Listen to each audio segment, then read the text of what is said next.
Bismillah, Assalamualaikum warahmatullahi wabarakatuh. Perkenalkan, nama saya Randy Cahyawi Handika, SSTM.Com. Saya adalah salah satu dosen pada program studi Teknik Informatika, Fakultas Ilmu Komputer, Universitas Brawijaya. NIDN saya 00060288802. Video ini saya buat sebagai pernyataan diri dosen untuk unjuk kerja Tridharma Perguruan Tinggi atau PDD UKT-PT dalam Dharma Pengajaran. Video ini adalah salah satu syarat untuk mengikuti sertifikasi dosen tahun 2025. Video ini saya awali dengan penjelasan tentang salah satu mata kuliah yang saya ampuh, yaitu jaringan saraf tiruan, yang meliputi aspek delivery, interaction, dan assessment. Mata kuliah jaringan saraf tiruan merupakan mata kuliah wajib pada program studi Teknik Informatika dengan kode mata kuliah CIF 61020. Mata kuliah jaringan saraf tiruan memiliki bobot 4 SKS yang terdiri dari 3 SKS teori di kelas dan 1 SKS praktikum di laboratorium. Mata kuliah jaringan saraf tiruan ditawarkan pada semester ganjil dengan prasyarat lulus mata kuliah pengantar pembelajaran mesin. Deskripsi singkat dari mata kuliah jaringan saraf tiruan adalah mata kuliah ini membahas konsep dasar jaringan saraf tiruan atau JST sebagai salah satu algoritma pembelajaran yang mengadopsi kemampuan otak manusia. Materi meliputi pengenalan terhadap dasar neuron biologis, arsitektur jaringan saraf tiruan, algoritma-algoritma pembelajaran, dan sejumlah penerapan jaringan saraf. Algoritma-algoritma tersebut antara lain McCulloch-Pitts, HepNet, Perceptron, Adalin, Madalin, Self-Organizing Maps, Learning Vector Quantization, Backpropagation, dan Extreme Learning Machine. Mata kuliah jaringan saraf tiruan adalah salah satu mata kuliah yang penting pada bidang ilmu komputer karena Artificial Intelligence atau AI, termasuk ChatGPT yang sering kita gunakan pada saat ini, dibangun dari jaringan saraf tiruan. Oleh karena itu, mata kuliah ini memberikan pemahaman yang kuat tentang jaringan saraf tiruan dasar untuk membangun jaringan saraf tiruan yang lebih kompleks yang dibahas pada mata kuliah pembelajaran mesin lanjut yang merupakan kelanjutan dari mata kuliah jaringan saraf tiruan ini. Mata kuliah jaringan saraf tiruan terdiri dari 16 pertemuan di mana saya mengombinasikan perkuliahan tatap muka dan asinkron. Dan saya telah menyusun materi-materi dari mata kuliah ini dalam bentuk video yang telah saya upload ke YouTube channel saya yang juga telah ditonton oleh mahasiswa-mahasiswa yang berada di luar Universitas Brawijaya. Video perkuliahan yang saya demonstrasikan pada video ini adalah rekaman pertemuan kuliah yang dilakukan secara daring karena pada saat video ini dibuat, saya sedang melaksanakan tugas belajar doktoral di Kumamoto University, Jepang. Capaian pembelajaran mata kuliah atau CPMK dari mata kuliah jaringan saraf tiruan ini adalah 1. Mampu memahami konsep jaringan saraf tiruan. 2. Mampu memahami berbagai algoritma jaringan saraf tiruan. 3. Mampu mengaplikasikan algoritma jaringan saraf tiruan dalam berbagai permasalahan atau kasus. Yang keempat, mampu mengevaluasi performa berbagai algoritma jaringan saraf tiruan. Sub capaian pembelajaran mata kuliah atau sub CPMK dari mata kuliah jaringan saraf tiruan adalah 1. Mampu memahami prinsip saraf biologis, konsep, dan aplikasi jaringan saraf tiruan. 2. Mampu memahami konsep jaringan saraf tiruan dan mengaplikasikan jaringan saraf tiruan McCulloch-Pitts. 3 hingga 7 masing-masing mampu mengaplikasikan algoritma HepNet, Perceptron, Adalin, Madalin, Self-Organizing Maps, Learning Vector Quantization, Backpropagation, dan Extreme Learning Machine.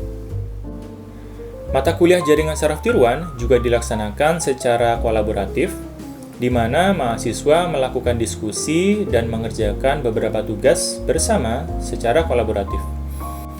Untuk memahami algoritma jaringan saraf tiruan, pembahasan dimulai dari sisi algoritma, kemudian perhitungan algoritma secara manual, dan implementasi pada bahasa pemrograman.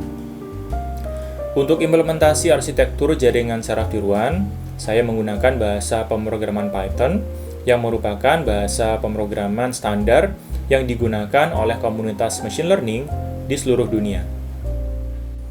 Penilaian pada mata kuliah jaringan saraf tiruan terdiri dari beberapa komponen, yaitu tugas sebesar 25%, kuis sebesar 15%, UTS sebesar 15%, UAS sebesar 20%, dan praktikum sebesar 25%. Berikut adalah video rekaman pertemuan daring mata kuliah jaringan saraf tiruan dengan materi tentang algoritma perseptron. Selamat menyaksikan dan terima kasih. Baik, bismillah. Assalamualaikum warahmatullahi wabarakatuh. Selamat siang semuanya. Kita ketemu lagi di perkuliahan jaringan saraf tiruan dengan materi hari ini adalah mengenai perseptron. Sebelum kita masuk ke materi tentang perseptron, kita sedikit review dulu materi yang kita bahas di minggu lalu, yaitu mengenai decision boundary dan juga HAPNet. Untuk merefresh ingatannya, saya ingin tanya dulu, berdasarkan decision boundary, ada dua bentuk data. Tolong ada yang bisa menjelaskan? Silakan. Izin menjawab, jadi di decision boundary itu terdapat dua input data, yaitu data yang linearly separable dan data yang non-linearly separable, Pak. Ya, betul. Ya, jadi ada dua bentuk data gitu ya, berdasarkan keterpisahannya. Jadi ada data yang bisa dipisahkan dengan garis lurus atau linearly separable, tapi ada juga data yang lebih kompleks yang dia tidak bisa dipisahkan dengan garis lurus, melainkan harus dengan menggunakan kurva yang non-linear seperti itu. Kemudian kita juga minggu lalu membahas tentang HAPNet. Saya ingin tanya juga bagaimana di HAPNet itu bentuk data apa yang bisa digunakan pada klasifikasi biner. Izin menjawab, Pak. Ya. Jadi bentuk data yang bisa dipakai pada klasifikasi biner itu data dengan input bipolar dan juga data target bipolar, Pak. Oke, ya, terima kasih. Jadi inputnya bipolar dan targetnya bipolar gitu ya. Kita sudah bahas di minggu lalu, kalau salah satu saja dari input atau targetnya itu dia biner, maka trainingnya itu tidak bisa berjalan dengan baik, tidak bisa mencapai kondisi konvergen gitu ya istilahnya. Kemudian kita masuk ke materi hari ini, yaitu pertama pengenalan perseptron, kemudian learning rate, kemudian fungsi aktivasi, algoritma training di perseptron, dan kemudian perhitungan manual. Sedikit mengenai perseptron. Perseptron ini adalah salah satu algoritma di JST yang sangat penting, ya, yang masih dipakai sampai sekarang. Dan dia dirancang oleh seorang psikolog, bukan computer scientist gitu ya. Bernama ini Frank Rosenblatt, fotonya ada di sampingnya itu, pada tahun 1957. Jadi JST itu berkembangnya sudah cukup lama, dan perseptron ini termasuk di generasi-generasi awalnya JST gitu ya, tahun 1957. Dan kalau kita melihat ke sejarahnya, di generasi awal pengembangan JST itu merupakan area riset pada bidang psikologi. Jadi waktu itu para psikolog itu ingin mempelajari bagaimana sih cara otak manusia bekerja gitu ya. Maka mereka mempelajari itu dengan cara membuat model atau tiruan dari otak kita gitu ya. Dan bagaimana otak itu bisa belajar. Maka mereka para psikolog itu meneliti dengan membuat beberapa algoritma JST yang kemudian pada perkembangannya sampai sekarang jadinya bukan lagi untuk mempelajari cara otak manusia bekerja gitu ya, tapi sebagai problem solver semacam itu. Kemudian kalau kita bandingkan dengan HAPNet, perseptron ini memiliki algoritma yang lebih baik dan trainingnya dilakukan secara iteratif. Beda dengan HAPNet yang kita bahas minggu lalu, di HAPNet itu trainingnya hanya dilakukan satu kali saja, satu kali lewat, selesai, sudah gitu. Nah, kalau di perseptron ini, trainingnya diulang-ulang, ya, atau iteratif. Nanti seperti apa, kita akan lihat. Nah, di sini ada satu istilah yang sangat penting, yang juga masih dipakai sampai JST yang modern, yaitu mengenai learning rate. Nah, kita tahu bahwa training itu kan sebuah proses otomatis, ya, yang mencari nilai-nilai bobot yang optimal, di mana nilai bobot yang optimal itu akan meminimalkan nilai error. Jadi kalau nilai bobotnya sudah optimal, maka nilai errornya akan minimal. Nah, nilai error itu apa sih? Nilai error itu adalah nilai selisih. Selisih antara apa? Selisih antara output dari jaringan dan nilai target pada data training. Nilai target itu adalah nilai yang seharusnya. Jadi, kita ingin menyamakan atau mendekatkan semaksimal mungkin output dari jaringan dengan nilai target atau nilai yang seharusnya. Nah, kalau output dari jaringan ini sudah dekat secara nilainya dengan nilai target atau dengan nilai yang seharusnya, maka nilai errornya akan minimal, akan kecil, akan mendekati nol, dan kalau itu sudah tercapai, maka kita sebut kondisi JST itu sudah mencapai kondisi yang konvergen. Nah, kondisi yang konvergen itu dicapai saat training sudah selesai dilakukan. Kemudian pencarian nilai bobot dilakukan secara bertahap, secara iteratif, ya, secara step by step, nggak langsung sekaligus, tapi step by step. Kemudian learning rate ini disimbolkan dengan alpha, nilainya antara 0,0 sampai 1,0. Learning rate ini mengatur besarnya perubahan nilai bobot pada saat training. Jadi pada saat training itu kita mengubah nilai bobot. Dan mengubah nilai bobot itu kita lakukan secara bertahap, ya, secara pelan-pelan. Nah, kita lihat di sini persamaannya W aksen I, ya, W aksen itu adalah nilai bobot yang baru. Ini kita ambil dari nilai bobot yang lama, WI, ditambah dengan alpha TXI. Alpha ini adalah learning rate, T adalah target, XI adalah nilai data input ke I. Nah, di sini alpha mengatur seberapa besar nilai bobot yang baru akan berubah dari nilai bobot yang lama. Sehingga kalau misalnya nilai alpha ini kecil sekali 0,001, maka nilai bobot yang baru akan berubah sedikit dari nilai bobot yang lama. Atau misalnya alfanya kita buat 0, nah maka kan W lama ditambah dengan 0 kan begitu ya. Sehingga W aksen, W yang baru akan sama dengan W yang lama. Itu kalau alfanya kita set dengan nilai 0. Kalau kita set dengan nilai yang tinggi, misalnya 0,9, ya berarti nanti nilai W yang baru akan berbeda secara signifikan ya dari nilai W yang lama. Begitu. Oke, jadi sekali lagi, alpha di sini, learning rate ini, mengubah seberapa besar perubahan nilai bobot yang baru dari nilai bobot yang lama. Seperti itu. Kemudian, proses penurunan nilai error, ini dapat kita gambarkan dengan sebuah kurva. Nah, di sini, kurva ini hanya penyederhanaan sebenarnya. Pada kenyataannya tidak sesimpel ini. Ini hanya penggambaran dan penyederhanaan. Kurva ini misalnya adalah kurva error begitu ya. Nah, di sini penurunan nilai error dapat digambarkan dengan kurva seperti ini. Kita berada di titik awal di sini, titik yang ini. Kemudian step by step kita akan menuruni kurva ini sedikit demi sedikit dari sini ke sini, gitu ya, seperti yang ada di tanda panah itu, turun lagi, langkah per langkah sampai kita mendekati nilai yang optimal. Jadi training itu bertujuan untuk mendekati titik terendah pada kurva error tersebut secara bertahap. Nah, kemudian learning rate ini adalah besar langkah yang dibuat pada setiap iterasi, ya, seperti panah yang ada di sini. Seberapa panjang panah-panah yang ada di sini waktu kita menuruni kurva error ini, inilah yang ditentukan dengan nilai learning rate. Kalau learning rate-nya tinggi, maka langkahnya akan besar-besar. Kalau learning rate-nya kecil, maka dia juga akan melangkahnya kecil-kecil seperti itu. Sehingga trainingnya akan menjadi lebih lama.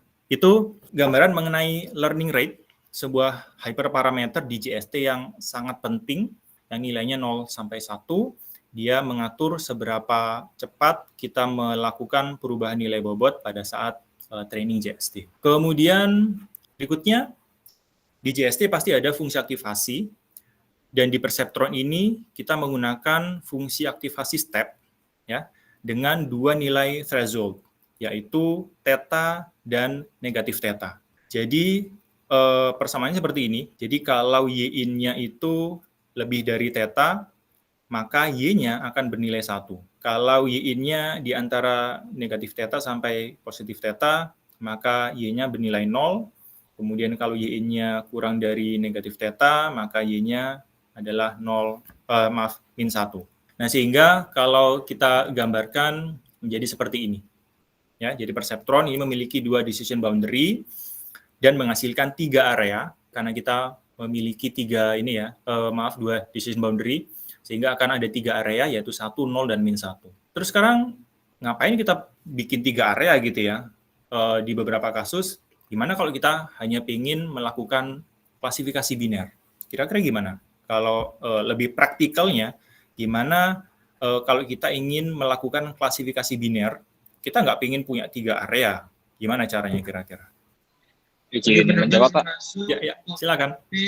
Jadi caranya 2 decision boundary bisa diinputkan dengan membuat nilai theta sama dengan 0. Ya, baik.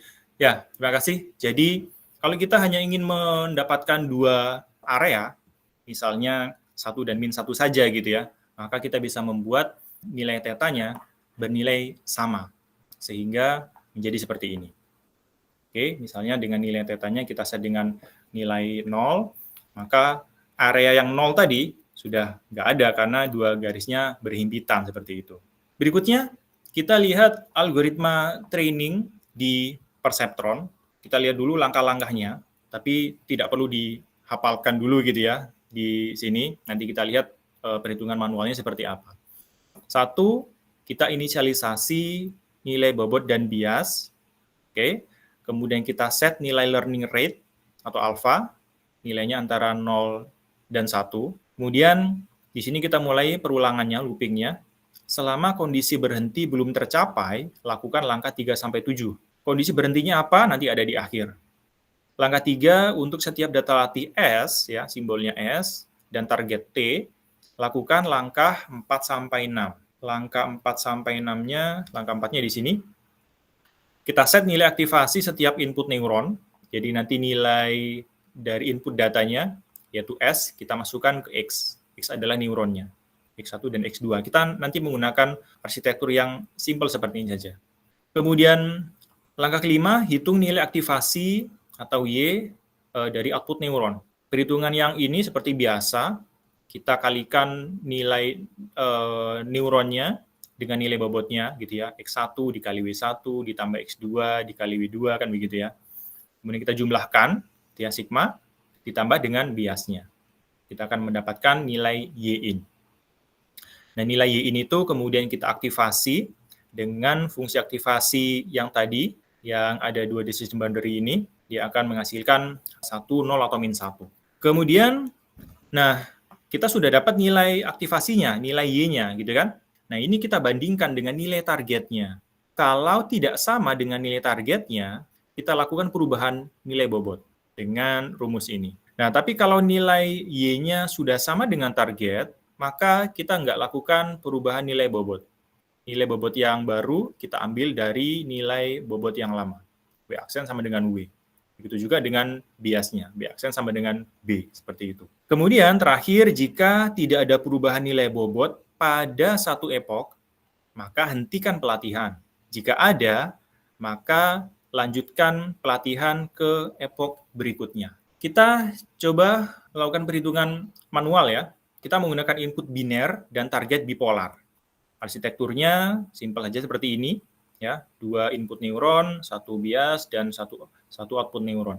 Kemudian nilai bobot dan bias awalnya nanti 0, kemudian nilai learning rate-nya kita set dengan nilai 1 dan tetanya 0,2, sehingga decision boundary yang terbentuk adalah seperti ini. Ya, ada 1, 0 dan min 1. Kemudian kita sekarang coba masukkan, ya, kita punya data seperti ini, kita punya jaringan seperti ini. Langkah pertama, inisialisasi semua bobot dengan nilai 0. Bobot ada di sini, kita set dengan nilai 0 semua. Oke, ini kondisi awalnya. Kita set nilai aktivasi neuron input, ya. Jadi kita masuk ke data yang pertama, saya highlight dengan warna kuning ini. S1 masuk ke X1, S2 masuk ke X2. Jadi di sini 1 masuk ke sini, 1. Kemudian kita hitung nilai Y-in. Ya, seperti biasa, bias gitu ya, 0 ini kita tambah dengan 1 kali 0 dari sini, 1 dikali 0 ditambah dengan 1 kali 0 juga, 1 dikali 0. Karena di sini 0 semua, maka Y-in-nya sama dengan 0. Y-in-nya sama dengan 0, maka berikutnya kita aktivasi. Y-in sama dengan 0, berarti dia posisinya ada di sini kan, antara min 0,2 dan 0,2. Sehingga nilai Y-nya, nilai aktivasinya adalah 0 juga. Ya 0. Oke, jadi nilai Y-nya 0, kemudian kita bandingkan dengan nilai T-nya, dengan nilai targetnya. Y-nya kan 0, targetnya 1. Nah, ini kan nggak sama. Nah, karena tidak sama, maka kita perlu mengubah nilai bobotnya. Perhitungannya di sini di rumus yang tadi ya, jadi kita mulai dari bias dulu. Bias lama ditambah dengan alfa kali T, alfanya kan kita set 1 tadi ya, kemudian targetnya 1.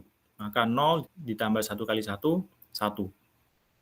Kemudian untuk nilai bobot yang baru, persamaan seperti ini, dari nilai W yang lama yaitu 0, ya kan, nilai W yang lama masih 0, ditambah alfa kali T kali X, alfanya 1, targetnya 1, X-nya juga 1, tidak X yang di sini 1.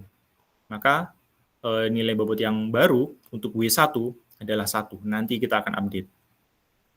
Untuk W2 sama juga, nilai W yang lama yaitu 0, kita tambah dengan alfa kali T kali X, alfanya 1, targetnya juga 1, X-nya juga 1 yang ini. Maka nilainya 1. Jadi nilai bias, nilai W1 dan W2 yang baru, semuanya 1. Ya, nilai yang lama 0, 0, 0. Gitu kan? Nah, maka ini akan kita update. Ups, nah ini. Ya, berubah dia dari 0 menjadi 1 semua. Itu untuk data yang pertama. Lanjut ke data yang keempat.